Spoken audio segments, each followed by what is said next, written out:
जय हिंद। आज हम डिस्कस करेंगे 21 अप्रैल की क्वेश्चन आंसर्स और मतलब current affairs I mean to say, और इम्पॉर्टेंट होते ही हैं। पूरे दिन में जितनी भी हैपनिंग्स हुई होती है अराउंड द वर्ल्ड और इंडिया, उसमें आपको हार्डली एक या दो ऐसे क्वेश्चन मिलते हैं जो किसी भी कॉम्पिटिटिव एग्जाम में या तो थ्योरेटिकल पूछे जाते हैं या तो ऑब्जेक्टिवली पूछे जाते हैं, ठीक है। लेकिन हमें ये नहीं पता होता कि कौन सा क्वेश्चन इंपॉर्टेंट है, तो हमें सारे क्वेश्चन को गो थ्रू करना ही पड़ता है। ये आपको पहले ही पता है कि इस सीरीज में वो सारे क्वेश्चंस मैं लेके आती हूँ जहाँ पे आपको शॉर्ट में, अगर आपने पूरे दिन में नहीं पढ़ा है तो आपको इंपॉर्टेंट इन्फॉर्मेशन जो है सारी क्वेश्चंस की यहाँ पे मिल पाए, ठीक है। तो पहला क्वेश्चन है कि who has been appointed as a military adviser of the National Security Council Secretariat 24 April, take over the charge on the 24 April 2023 से चार्ज लेंगे ये, and military adviser in the National Security Council Secretariat में है। वो किन को appoint किया गया है, तो that is Sandeep Singh. Right answer क्या है आपका? संदीप सिंह, ठीक है। नेक्स्ट क्वेश्चन देखते हैं कि इंडिया एंड थाईलैंड के बीच में defence dialogue, this is the eighth India and Thailand defence dialogue. अब डिफेंस डायलॉग में आपको पता ही है डिफेंस से रिलेटेड स्पेशली आपका बे ऑफ बंगाल और जो अराउंड एरियाज है, और वहाँ पे थाईलैंड, और अगर इसके अलावा थाईलैंड को इंडिया की तरफ से जो भी मिलिट्री एक्सरसाइजेज होती हैं या उनके जो भी डीलिंग्स हैं वो सारी चीज़ें इसमें डिस्कस की जाती हैं। बीइंग ऑर्गेनाइज ऑन 20 अप्रैल 2023। तो ये जो आपकी 8th India Thailand defence dialogue था, ये कौन से प्लेस पे ऑर्गेनाइज किया गया? ये ऑर्गेनाइज किया गया बैंकॉक में। कहाँ ऑर्गेनाइज किया गया? बैंकॉक में। नेक्स्ट क्वेश्चन, आपको पता ही है कि रशिया यूक्रेन वॉर में यूएस जो है वो यूक्रेन का बहुत साथ दे रहा है, ठीक है। कैसे साथ दिया उसने, वो तो आप भी जानते हैं कि पहले यूक्रेन को ख़त्म करके फिर उसने साथ दिया। तो अमेरिका ने कितने डॉलर जो है वो अनाउंस किया as a 36 security package for the Ukraine. आपके लिए सबसे इंपॉर्टेंट बात यह है कि ये यूक्रेन के लिए 36 सिक्योरिटी पैकेज है। तो ये कितना रहने वाला है? That is $325 million. ये सिक्योरिटी पैकेज जो है वो $335 मिलियन का रहने वाला है, ठीक है। नेक्स्ट क्वेश्चन देखते हैं कि Indian army has tied up और विथ विच यूनिवर्सिटी, मतलब 19 अप्रैल को इंडियन आर्मी ने कौन सी यूनिवर्सिटी के साथ टाई अप किया है? वो यूनिवर्सिटी सिखाएगी English language training to the military personnel, sorry Chinese language training, not English but the Chinese language training. आपको पता है कि चाइना के साथ हमारे LAC पे बहुत सारे डिस्प्यूट हैं, ठीक है ना। लाइन ऑफ एक्चुअल कंट्रोल के ऊपर हमारे डिस्प्यूट है। ऑब्वियस है कि अगर कोई किसी कंट्री की लैंग्वेज आती है तो वो कुछ बोलेंगे तो उसको समझना जो है वो ईजी हो जाएगा। That is with the Tezpur university Assam. ये बहुत इंपॉर्टेंट क्वेश्चन है आपको कि इंडियन आर्मी ने कौन सी यूनिवर्सिटी के साथ टाई अप किया है उनको चाइनीज लैंग्वेज में ट्रेनिंग देने के लिए। Right answer is Tezpur university Assam. National Highway Authority of India Limited to create around how much kilometer of optic fiber cables infrastructure across the country by the financial year of 2024-25, ठीक है। कितने kilometre का वो optical fibre cables जो है वो national authority of India बनाएगी, वो इंफ्रास्ट्रक्चर क्रिएट करेगी? That is 10,000 kilometres. कितना है आपका? 10,000 किलोमीटर्स, ठीक है।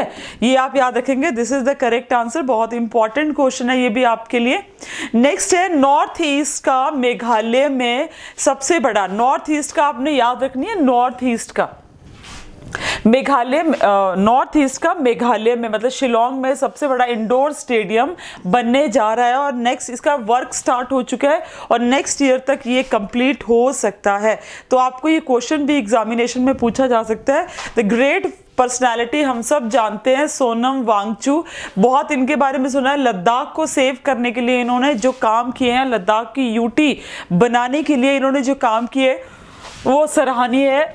सॉरी, और पीछे ये बात भी कर रहे थे कि लद्दाख शुड बी स्टेट, अगर आपने वो बहुत ज़्यादा सोशल मीडिया पे देखा होगा तो दैट वाज वेरी इंपॉर्टेंट। इनको अवार्ड मिला है प्रेस्टिजियस संतोखबा ह्यूमैनिटेरियन अवार्ड, ठीक है, given to the Sonam Wangchu. बहुत इंपॉर्टेंट क्वेश्चन है। ये अवार्ड बेसिकली किसने स्टार्ट करे थे? इन अवार्ड्स को इनिशिएट किया था श्री राम कृष्णा एक्सपोर्ट ने, जो एक लीडिंग कंपनी है डायमंड्स की क्राफ्टिंग में, और इनके साथ में मिलके एक फिलैंथ्रोपिक आर्म है, मतलब उसी का एक पार्ट है, ऑर्गेनाइजेशन है श्री रामकृष्ण नॉलेज फाउंडेशन। दोनों ने मिलके ये अवार्ड दिया है सोनम वांगचू को, जो फाउंडर हैं, director of the students educational and cultural movement of Ladakh. ठीक है, तो ये आपके लिए एक बहुत इंपॉर्टेंट इंफॉर्मेशन है, इस पे आपने फोकस जरूर करना है। साथ में अगर मैं आपको बता दूं कि इस अवार्ड में क्या क्या कैश प्राइज दिया जाता है, तो नियरली इस अवार्ड में जो कैश प्राइज दिया जाता है that is of 1 crore rupees. ये भी इंपॉर्टेंट क्वेश्चन होता है कि किस अवार्ड में कितना कैश प्राइज जो है वो दिया जाता है। इसमें जो मनी दी जाएगी वो कितनी होगी, 1 करोड़ रुपीज की टोटल मनी रहने वाली है। नेशनल सिविल सर्विस डे आज 21 अप्रैल को स्टार्ट किया जाता है, और सिविल सर्विसेज डे के बारे में आप जानते ही हैं, सिविल सर्विसेज एफिशिएंटली हो, एडमिनिस्ट्रेशन एंड ऑल दैट। इस ईयर की 2023 की आपको थीम भी याद होनी बहुत ज़रूरी है। 2023 की थीम है विकसित भारत, जो एम करता है empowering citizens and reaching the last mile, मतलब अपने अंतिम जो माइल है, मतलब जो उनका टारगेट है वहां तक पहुंचना। ये इस बार की इसकी थीम है। थीम जो है वो बहुत इंपॉर्टेंट रहेगी आपको नेशनल सिविल सर्विसेज डे की। ये क्वेश्चन भी आप जरूर करेंगे, आपके लिए बहुत इंपॉर्टेंट है। नेक्स्ट क्वेश्चन है, आपको पता ही है कि these are the eastern state, उसमें अगर हम सिक्किम को मिला दें तो टोटल ये 8 स्टेट बन जाती है, अदरवाइज ये 7 सिस्टर स्टेट्स के नाम से इनको जाना जाता है। ठीक है ना। इनकी लोकेशन अगर देखनी हो आपने तो आप देख सकते हो, ये Arunachal Pradesh capital Itanagar, this is Nagaland capital Kohima, this is Manipur capital Imphal, ये मिजोरम है आइजोल, ये आपका त्रिपुरा है capital Agartala, Meghalaya this capital Shillong, and this is Assam capital Guwahati. इसके लिए लॉन्च किया है एक promotion of the tribal product north eastern region. ठीक है, याद रखेंगे आप ट्राइबल, क्योंकि ये ट्राइबल एरिया यहाँ पे ज़्यादा है, ट्राइबल पीपल यहाँ ज़्यादा रहते हैं, तो वो जो प्रोडक्ट बनाते हैं उसको कैसे उसको आपको एक्सपोर्ट करना है बाहरी कंट्री में, उसके ट्रेड को जो है वो डेवलप करना है। इसमें जितने भी ट्रेडिशनल आर्टिशंस हैं उनको क्या दिया जाएगा, उनको सपोर्ट प्रोवाइड की जाएगी, so that they can reach their products to the markets, है ना।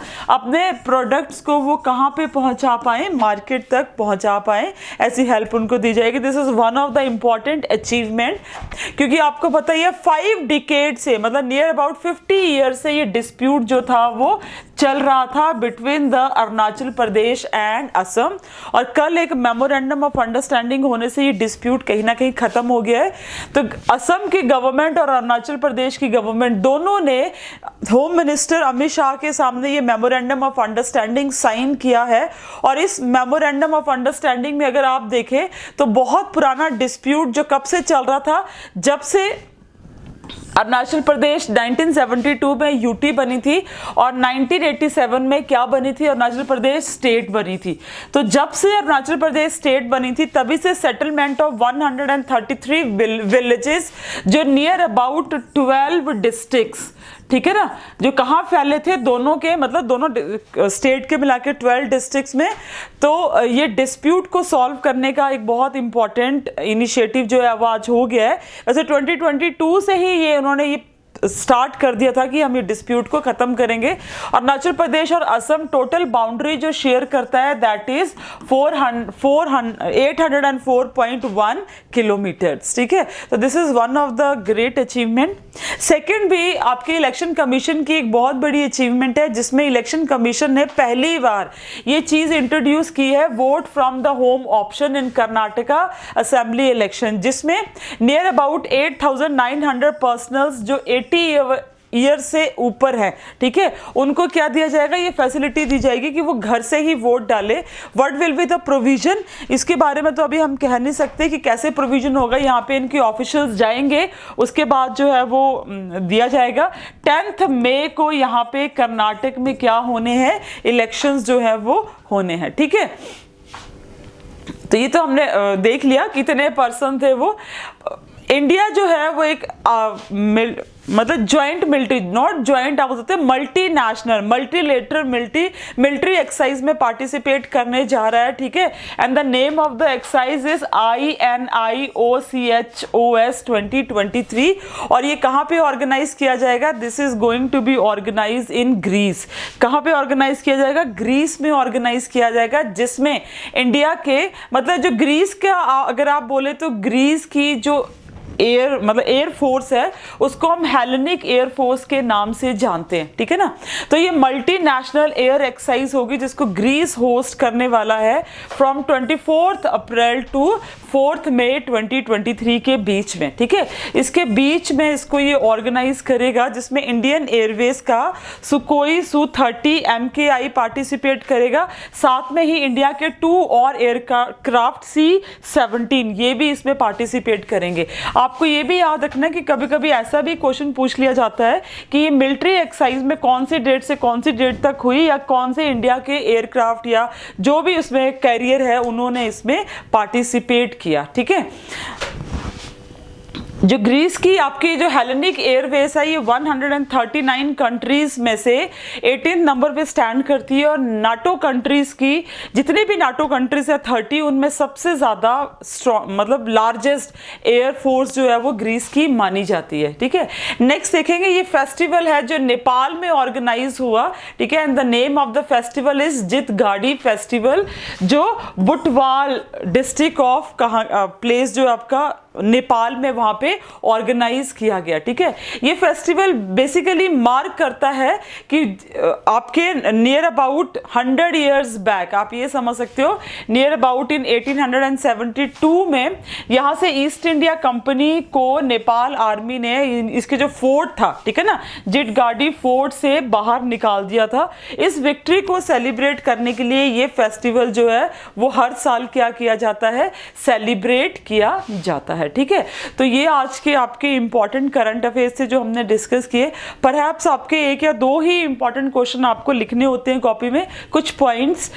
अगर आप बहुत अभी रिसेंटली पेपर देने जा रहे हैं तो ये क्वेश्चंस ना आपको करंट अफेयर के बहुत इंपॉर्टेंट हो सकते हैं, कैसे भी करके आपको एग्जामिनर पूछ सकता है। अगर आपने ये क्वेश्चंस को सुना होगा तो ऑब्वियस है कि आपके माइंड से ये स्किप नहीं होने वाले हैं, ठीक है। लाइक शेयर और सब्सक्राइब जरूर करिएगा। If you want something more than comment box में ज़रूर कमेंट करिएगा। Thank you. जय हिंद, थैंक यू एंड जय हिंद, जय भारत।